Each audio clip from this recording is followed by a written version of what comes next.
कि आप बच्चापन से ही बड़े साहसी थे। आपने हर अनुकूल या प्रतिकूल परिस्थिति से लड़ा और उसे रौंद के आगे बढ़ने का प्रयास किया और घुटने नहीं टेके, चाहे कितनी भी कैसी परिस्थिति आए। महाराज जी, हम कैसे हमारा दिमाग ऐसे बनाएं कि हर परिस्थिति से लड़ें और आगे बढ़ें जीवन में? असल बात, भगवान ने सब करवाया, हमारी तो ताकत नहीं थी, भगवान ने करवाया, सब भगवान ने करवाया बच्चा।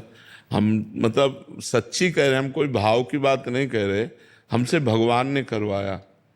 जब हमें अनुभव ही नहीं हुआ कि मैंने किया, तो कैसे हम कह दें मैंने किया? मेरे भगवान ने सब करवाया। मुझे कदम कदम पर वो आत्मबल देते गए, कदम कदम पर वो संभालते गए, वही सब संभालते, वही, कुछ नहीं, केवल भगवान। भगवान वो जो चाहे वो करवा सकते हैं, जिससे चाहे उससे करवा सकते हैं, तो उन्होंने ये सब करवाया। हमारे बस की बात तो थी नहीं, हम भी मनुष्य हैं, हमारे बस की बात नहीं थी, भगवान ने सहाया। अब जैसे कई कई दिन भोजन नहीं मिला तो कभी घर की याद नहीं आई कि यार चलो घर एक बार तो, जैसे भगवान रखे। कभी इतना भोजन मिल गया, खूब डट के पा लिया, कभी ऐसे जीवन व्यतीत हुआ है।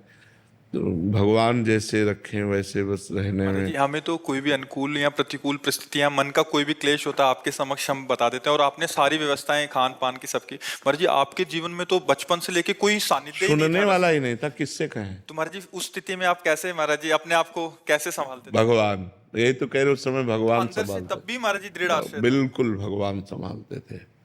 जब हमें कभी शारीरिक पीड़ा पहुंचती तो गंगा किनारे थे, तो स्मशान में जब कुत्ते लाश नोच रहे होते, उस समय दिखाते थे कि देख ये होता है शरीर की दुर्दशा, तो तू जीवित है, अभी नाम जप कर ले, भगवान का चिंतन, मरने के बाद तेरे शरीर की यही दशा होगी।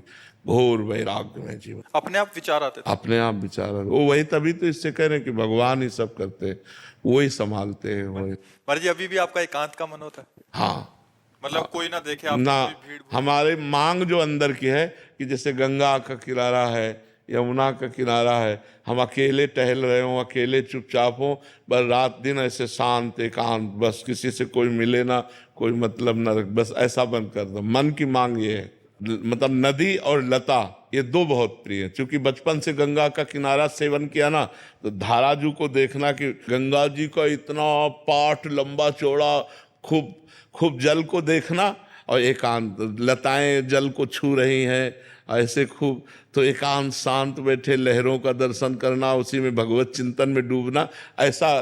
पर वो गंगा जी से बहुत प्रेम है, तो गंगा शब्द सुनते ही हमारे रोम रोम, अच्छा आप गंगा जी के किनारे से आए हो, आप गंगा जी नहाते हो, आप गंगा जी के दर्शन किए, इतना प्यार गंगा जी से। शाश्वत जी, मुंबई से। राधे राधे महाराज जी।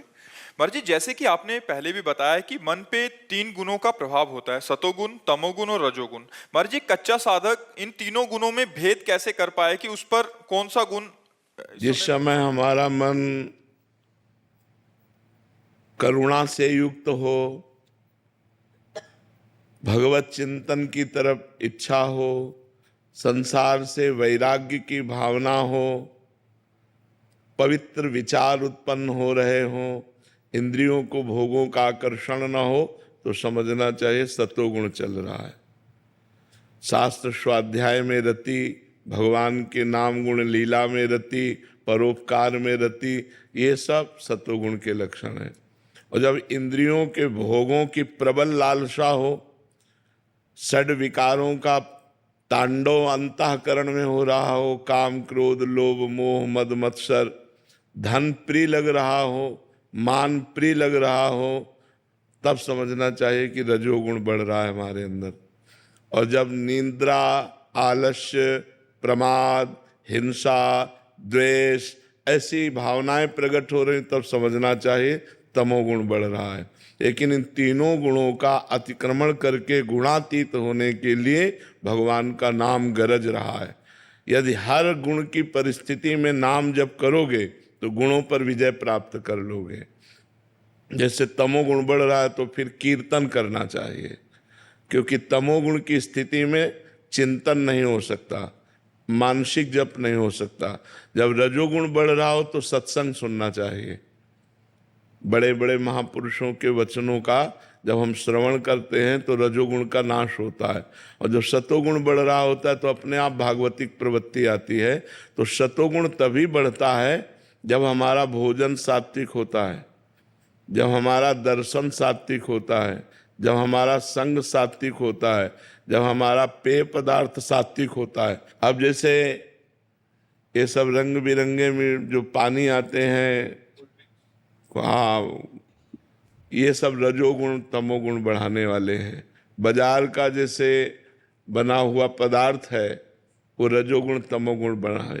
शुद्ध सात्विक रसोई का बना हुआ भोजन, भगवान को अर्पित किया हुआ प्रसाद, वो सतोगुण बढ़ाता है।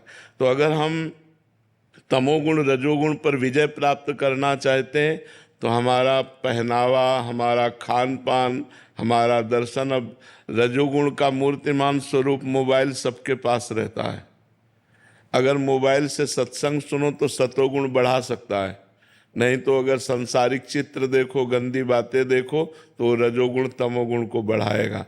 इसलिए हमारा सतोगुण बढ़े, हमको ऐसा संग करना चाहिए, ऐसा देखना चाहिए, ऐसा सुनना चाहिए, ऐसा बोलना चाहिए, ऐसा खाना चाहिए, ऐसा पीना चाहिए, तो हमारा सतोगुण बढ़ेगा। और जैसे जैसे सतोगुण बढ़ेगा वैसे वैसे हमारी आध्यात्मिक उन्नति होगी। आध्यात्मिक उन्नति के साथ ही आधुनिक उन्नति ठीक है, आधुनिक उन्नति हो रही आध्यात्मिक नहीं तो उसका परिणाम पतन ही होगा।